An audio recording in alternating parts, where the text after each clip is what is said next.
Gel buraya gel Topal. Tamam gel. Gel oğlum tamam çekiyor gel. Lan abi arabaların kafasına takmış. O da yapsın böyle. Kafayı takmış abi. Abim bu kafayı takmış. Yok demin 2 saat uğraştılar lan. Kafayı buraya verin. Kafayı en son verdiler. Rahat et. Orada da güzel müzik çalıyor lan.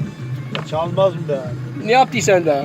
Ümit. La çekiyor la, çekiyor la, çekiyor la. Poker videosu değil. Ha taktı. La çekiyor, kapatıyor la. Tam sol dereye, tam sol dereye. Lan lan lan lan hop hop hop hop. Ya sen de ne heyecanlısın oğlum? Beni mi çekiyorsun dayı? Çekme ya. Bakıyorum. Dedeyi. Dedeyi Çeken yere git, çekme, çekme, çeken yere git. Selamünaleyküm. Gel gel gel gel gel. Gel gel gel gel. Gel gel. Farlar bu kadar mı yanıyor? Benim farlar iyi yanıyormuş o zaman ya. Sen fanlar beyaz ya o yüzden.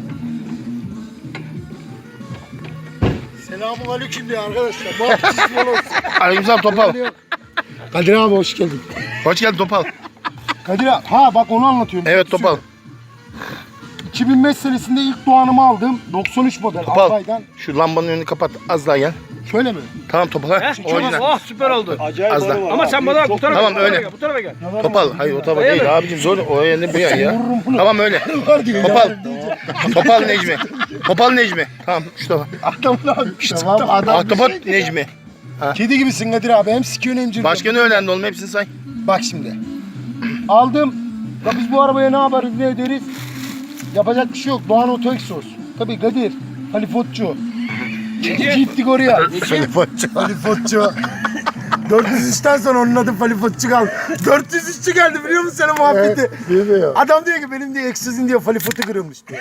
Ha böyle baktım amına koyayım. Ne falifotu la dedim. Bizim bildiğimiz bir tane egzoz var amına koyayım. Onunla manifoldu var.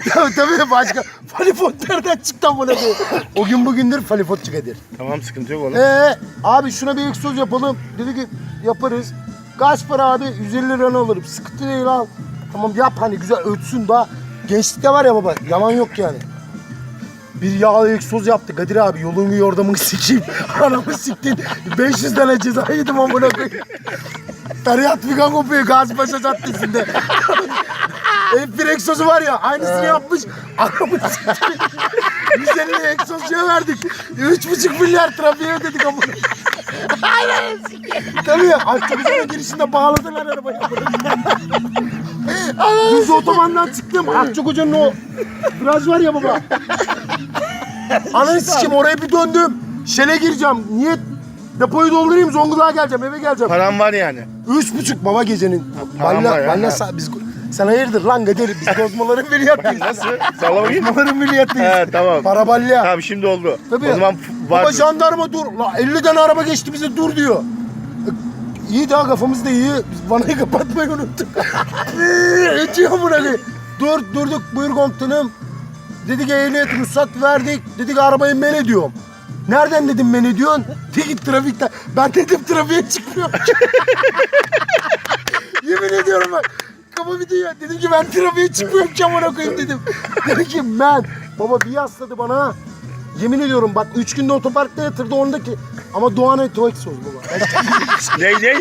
Doğan Oto Exos. Götünü siktireceksen git egzoz yaptır kardeşim. Başka bir şey demiyorum. Tamam.